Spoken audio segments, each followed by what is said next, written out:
सभी दर्शकों को हमारा नमस्कार। सभी का हमारे मंच पर स्वागत है।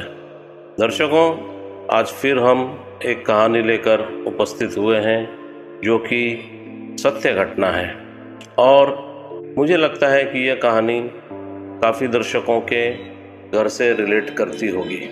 दर्शकों, यहाँ हम ऐसी कहानियाँ किसी की बुराई करने के लिए नहीं डालते हैं, बल्कि इसलिए डालते हैं कि यह कहानियाँ सुनकर यदि किसी का घर बच सके टूटने से तो हम सोचेंगे कि हमारा अभियान कामयाब हुआ। आप सभी से गुजारिश करेंगे कि यदि आपको वीडियो पसंद आती है तो आप इसे लाइक करें, शेयर करें और अगर चैनल पसंद आता है तो आप इसे सब्सक्राइब करें, क्योंकि आपके लाइक, शेयर और सब्सक्राइब करने से हमारा हौसला बढ़ता है और दूसरी तरफ ये वीडियो ज़्यादा से ज़्यादा लोगों तक पहुंचने की संभावनाएं बढ़ जाती है। हमारा उद्देश्य केवल इतना है कि हम समाज में हो रहे कुछ बुराइयों को आपके समक्ष रख सकें, ताकि किसी के घर में यदि ऐसा हो रहा हो तो वो इससे कुछ सबक ले सके। तो चलिए बिना देर किए हुए अब चलते हैं अपनी कहानी की तरफ, जो एक लड़की बता रही है जिसकी उम्र लगभग 29 साल है। वह कहती है कि मैं मम्मी पापा के झगड़ों के बीच ऐसी फंसी हूँ कि जी नहीं पा रही हूँ और दुनिया में जीने का भी मन नहीं कर रहा।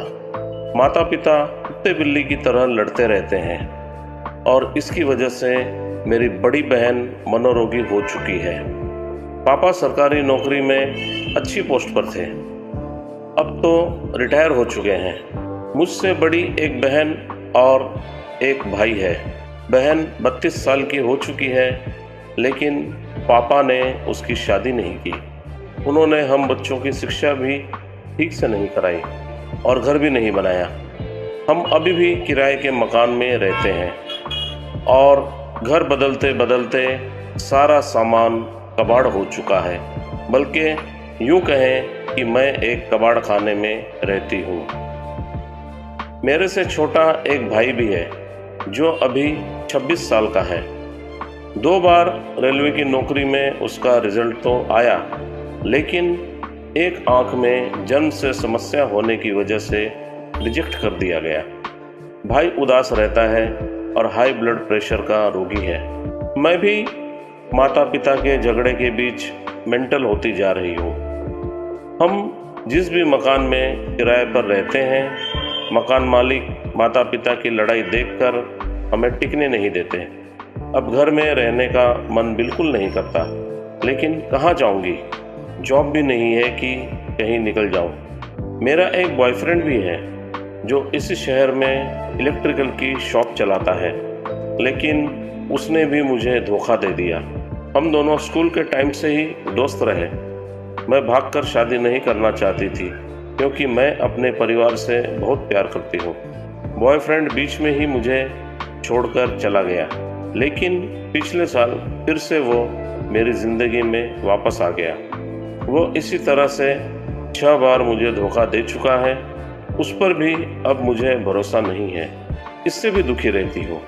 घर में पूरा दिन लड़ाई देख देख कर जान देने का मन करता है।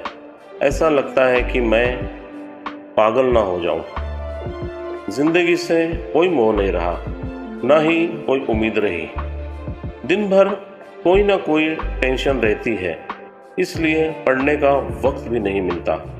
पापा जब से रिटायर हुए हैं, बस माँ को और हम बच्चों को गालियाँ देते रहते हैं। मैं माँ का पक्ष लेती हूँ तो पापा मुझे कहते हैं कि जाओ कहीं मर जाओ। मेरे सारे दोस्तों की जॉब लग गई और उन सब की शादियाँ हो गई है। मैं ही बेरोजगारी में जी रही हूँ। मेरे पापा दीदी या मेरे लिए लड़का भी नहीं खोजते। घर में इन टूटे फूटे फर्नीचरों के बीच किसी को यहाँ बुलाने में भी शर्म आती है। घर में माता पिता के बीच गाली गलौज सुन सुनकर मैं खुद भी गालियाँ देकर बात करने लगी हूँ। मैं गाली मुँह से निकालना नहीं चाहती, लेकिन निकल ही जाती है। क्या करूं? यदि आप लोगों के पास कोई सुझाव हो तो मुझे ज़रूर दीजिए। मुझे मार्गदर्शन की बहुत ज़रूरत है, नहीं तो या तो मैं पागल हो जाऊंगी या फिर एक दिन मैं आत्महत्या कर लूँगी। दर्शकों, ये कहानी थी आज के समाज की, जो हम बहुत से घरों में ऐसी कहानियाँ देखते हैं। माता पिता लड़ते रहते हैं और बच्चे देखते रहते हैं। धीरे धीरे बच्चों के मन पर इसका असर होता है और वह बच्चे बड़े होकर फिर दुख भरी जिंदगी जीने को मजबूर हो जाते हैं। कई किस्सों में तो बच्चे सुसाइड तक कर लेते हैं। इसलिए हम ये कहना चाहेंगे, हमारी सलाह इस बच्ची के लिए या इसके परिवार के लिए या फिर ऐसा किसी के भी घर में हो रहा हो तो उनके लिए हमारी सलाह तो यही रहेगी कि ऐसा आपस में लड़ने से बचें। आपका कुछ भी मनमुटाव हो उसको शांति से हल करें, और यदि मसला ज़्यादा ही गड़बड़ वाला है तो आप एक दूसरे से तलाक लेकर अलग हो जाएं, वह बेहतर रहेगा। क्योंकि आपके इस लड़ाई झगड़े में बच्चों की ज़िंदगी बर्बाद हो रही है, तो उनकी ज़िंदगी बर्बाद होने से बचाएं। दर्शकों, आपके पास यदि कोई सुझाव हो इस लड़की के लिए तो आप अपने सुझाव जरूर दीजिएगा, और हमारा आपसे आग्रह है कि यदि आपको वीडियो अच्छी लगी हो तो इसे लाइक और शेयर ज़रूर करें, और यदि आप ऐसी ही और भी कहानियाँ सुनना चाहते हैं तो चैनल को सब्सक्राइब करें, बेल आइकन दबाना बिल्कुल ना भूलें, ताकि आपको आने वाली नई वीडियो की नोटिफिकेशन सही समय पर मिल सके। तो दर्शकों, आज के लिए बस इतना ही। मिलते हैं फिर एक नई वीडियो में नई कहानी के साथ, और अभी तक हमारा साथ देने के लिए आप सभी का बहुत बहुत धन्यवाद।